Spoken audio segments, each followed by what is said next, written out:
Ever since the reigning dominance of destruction characters back in early version 1, Honkai Star Rail has made several accommodations to enable characters of different playstyles and functions to shine, most principal of which being pure fiction, drastically contrasting from the existing memory of chaos due to prioritizing the speed at which you can take out enemies in large numbers rather than how fast you can take out just a handful. AoE-centric units, or those with the more quantity-focused attack style, were finally given a consistent presence in the meta, something they've been in desperate need for a while at that point in time. This has allowed the current roster of Honkai Star Rail to have a fairly balanced play rate distribution to compensate for the title's one-dimensional gameplay. Units can be made valuable for either MLC or pure fiction, or ideally both, as evident by the likes of Akron, Aventurine, and Runmei being indubitably some of the best characters in the game, regardless of which mode. While MLC has been the best designation for units with blast-oriented attack styles, and pure fiction the game mode of choice for anyone with AoE attacks, there had yet to be a game mode that promoted characters with an exclusively single-target focused playstyle. When it was announced midway through version 2.2, I thought that would soon change. Apocalyptic Shadow was marketed to us as a boss rush, wherein you try to take down a singular enemy as quickly as possible. Presumably, this would have been the game mode best suited for single-target characters, but after experiencing it firsthand, it doesn't appear to be the case, prompting me to make this video. Today we'll be discussing single-target characters, the challenges they're facing now, and what they might face in the upcoming future.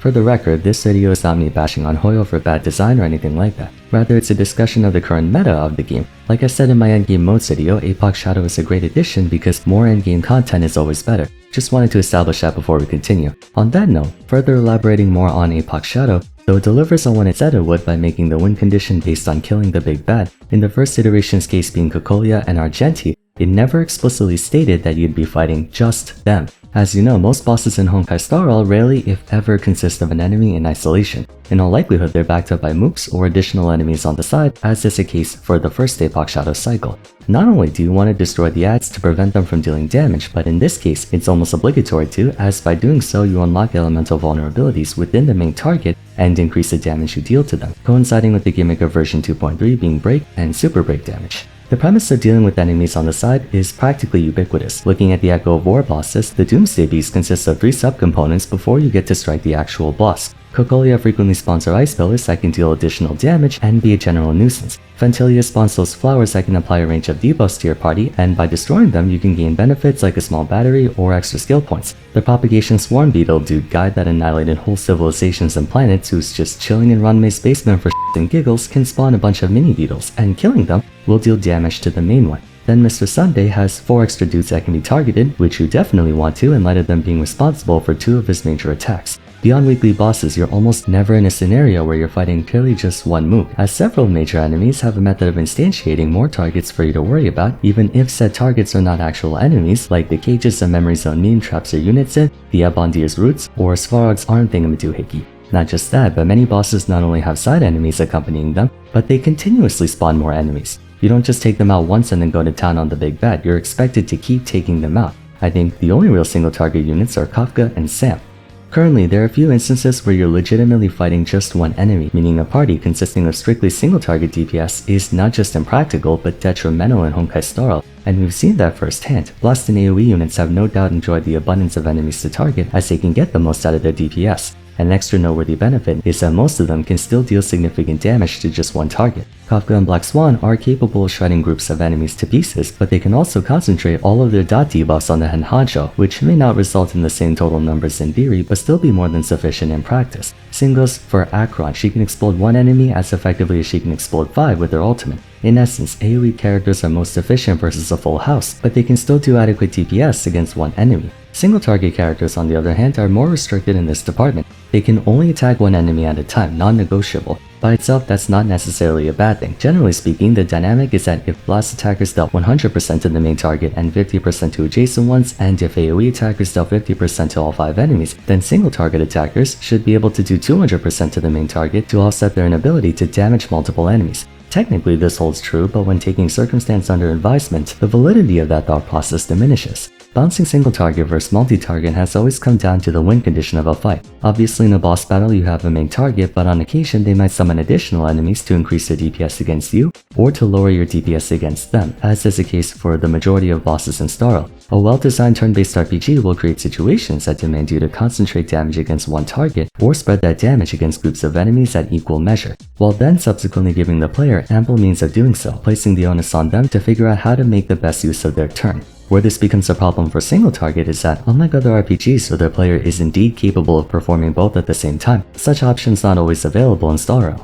Recently, we've been observing a rise of more multi-DPS parties like the IPC team, Super Break teams, Vertigo, and Kafka Swan. But characters and by extension their parties have a predisposition for a certain way of fighting, and so by looking at what kind of fight the boss will likely turn out to be, you then choose a party accordingly, not choose a party first, and then decide what loadout to run based on the fight. Unless of course your name is Akron or Firefly who just do everything. As a result, it's more pragmatic to focus on parties with an AoE-centric playstyle as they still have the ability to deal damage to single enemies, even if it's not as efficient as attacking 5 enemies, where single target units don't have that option to begin with. Furthermore, using the numbers I brought up earlier, for single target to have the same equity as AoE, it has to be exceedingly more powerful to account for the limited number of actions you can perform each turn. I think one game that demonstrates this very well is Paper Mario: The Thousand Year Door. Against a full lineup of enemies, AoE attacks like Quake Hammer and Fire Tribe deal fairly substantial damage, but single target attacks like Power Bounce, Ground Pound, or Multi-Bonk are more receptive to boost an attack from abilities like Charge or Power Lift. So while AoE attacks might do 5, 6, or 7 damage to every enemy, a single target attack has the potential to deal 25 plus damage to one enemy, as if you condense the damage of the AoE attack dealt to all 4 enemies on that one target. That means in a turn-based game, for single target to be effective, it has to have the same total DPS potential as the possible maximum of AoE damage. If an AoE attack is able to damage 5 enemies, a single target attack would have to deal 5 enemies worth of damage against one target, ideally speaking. Honkai Star's damage distribution is not quite as accommodating. Single target attackers do have noticeably higher base damage than AoE or even Blast, but it's not by much to compensate for them damaging only one enemy per action. Using Yanqing's ultimate as a reference, it does 350 base against one enemy with a 140 energy cost. Now, using Herta's ultimate for the AoE example, hers has a 110 energy cost and deals 200% damage to all enemies for a maximum total of 1000. While against a single target, it is capped at 200%, like I said, with most relevant boss fights having enemies on the side. Herta's ultimate will more than likely average around 600%, making Yanqing's 350 seem not all that appealing. Yanqing does effectively have a guaranteed chance to crit, and he has 80% crit damage at base with his talent active, so the numbers can get a lot higher, but it still loses to a 4-star character's maximum base damage output. Even for a stronger ultimate like Silas, at a 120 energy cost it deals 425% attack, amplified by 1.8 times due to always being in the buff state when using it, but when comparing her to a blast attacker like Jingliu whose ultimate can do 300 to 600% damage at maximum, single target characters don't have nearly enough extra might to make up for their weakness of only attacking one enemy. Again, the reason we have to look at it that way is because fights in Starro seldom if ever not involve extra enemies. If we're talking about purely isolated targets, then the numbers given to Topaz, Ratio, Ciela, Boonhill, and such are perfectly fine. But if even one extra enemy is present, that means they'll have to perform 2 actions, and in light of all 3 endgame modes of HSR being time sensitive, it's a huge uphill battle for them. Under these circumstances, in order for single target units to have the same equity as AoE or Blast characters, the numbers have to be the same as or close to the potential maximum ceiling of an AoE attacker. If assuming they activate the same number of ultimates per turn, Ciela's ultimate would need to have a base damage of upwards of 900% to contest Himiko's potential 1150 from her ultimate, which to be fair is possible given the extreme amount of damage amplification Ciela has, but Himiko's ultimate's not even the focus of her kit. Akron's ultimate can potentially deal easily over 2000% in total damage against 5 enemies by itself, not including all the massive damage buffs you can give her. All of that is under the expectation that single target units only get 1 turn. This is one of the key reasons why Yanqing is so bad. He can only attack once per turn, barring external support. Fortunately, other single target attackers are not quite as screwed as him. Ciela's Resurgence grants her an extra action once per turn upon defeating an enemy, along with an 80% damage boost for the following action, making her best case scenario an enemy lineup of 2 units, as she can take out the weaker one then deal extra damage to the main one. That is if she can one-shot said weaker enemy. In fact, ironically, Ciela is weaker against only one enemy because she will never proc Resurgence against that target without her ultimate. Therein lies the other way a single target can match AoE by having extra turns. Ciela has a turn refresh, and there's also Dr. Ratio and Topaz. Both of them rely on follow-up attacks for the bulk of their damage, which as you know essentially behaves as extra turns. With this ultimate in play, Ratio can potentially attack 4 times in one turn cycle when used of his skill and then 3 follow-up attacks, which allows him to deal close to 1000 base damage in a turn cycle, hence why despite being single target, he doesn't suffer too much from the typical weaknesses of being such a character. That said, there are still many things holding single target back compared to Blaster AoE, key of which being augmentation. When buffing the DPS of a single target, it will only be a direct 1-to-1 boost. For example, if you have a single target attack of 500, if you buff it to deal 2 times damage either by giving them an extra turn to attack for another 500 or just doubling the initial attack's number, the total comes out to 1000% since you can only damage one enemy. Now, if you were to give that same 2x buff to an AoE attack of say 500% against all enemies, that brings it to 1000% against all enemies. But if all enemies are present, that goes from 2500% to 5000%, a substantially higher boost. Basically, any buffs given to Blaster AoE attacks will go that much further than buffs given to a single target because they can apply them to 3 or 5 enemies versus only 1. This also means anything that were to increase damage can be taken much further on someone with the means of attacking groups. Case in point, Firefly. Firefly's E2 grants her effectively 2 actions per turn just like Seela. Even disregarding the fact that Firefly has higher base damage, she can attack up to 6 targets per turn as opposed to Seela only striking a maximum of 2 since Death Star overloads a blast attack. By extension, anyone who can afford an extra turn to a multi-attacker will get that much more value out of it than a single target one. Comparing niche to niche, despite Boonhill possessing arguably the highest single target DPS in the game, people don't put that much priority in getting him as he's entirely single target, not counting E6, whereas Firefly can decimate clusters of enemies or take out just one in isolation all the same.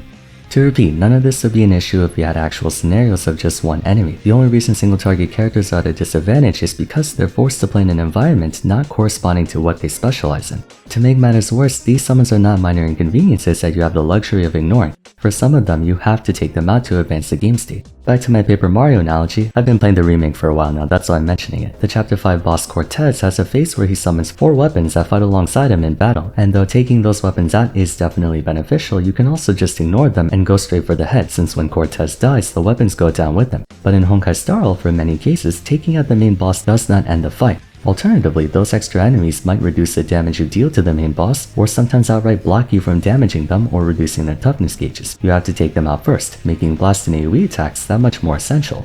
At this point in the game's timeline, the only way for single target units to be competitive in the meta is if either A, they pull a Ratio or Seela and essentially get to act multiple times per turn cycle, or B, you build a team around them who can take care of mooks on the side while the single target unit faces a big bad. For instance, you have Ratio, Topaz, Jade, and or Aventurine spamming follow-up attacks, giving them like 50 turns per cycle, or you have Harmony, Trailblazer, Ranmei, and Gallagher deal with the minions while Boonhill destroys the boss. Boonhill's faculty for one-shotting toughness gauges in particular can take advantage of breaks delaying enemy actions, consequently preventing enemies from respawning their adds. So while he's entirely single target, he can abuse the game's mechanics to reduce the amount of times you have to deal with enemy spawns. Although that might just be recency bias in light of the first Apocalyptic Shadow being centered around breaks. But even in that scenario, if you were to give the same situation to an AoE character, they'll just take it that much further because they can do both jobs at the same time. Meaning, the only true way for single target units to shine against the rest of the competition is by having true single target scenarios. Just like how Pure Fiction is true AoE, we need true single target, otherwise blast and AoE attacks will always be more effective.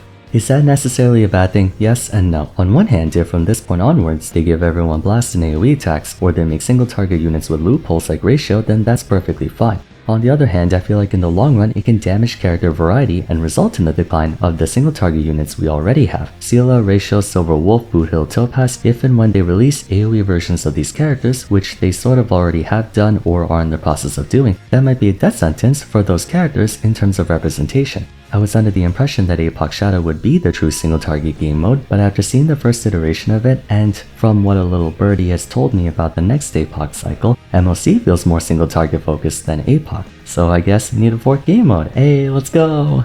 Anyways, what do you guys think about single target? Do you have any solutions on how to make them as good as Blaster AoE? Let me know in the comments. For now, if you enjoyed the video, it would be great if you left a like and subscribed. Don't forget to follow me on Twitter at Vars, join my Discord server, and check out my other meta discussions if you haven't yet. But till next time, thanks so much for watching, and I look forward to seeing you again soon.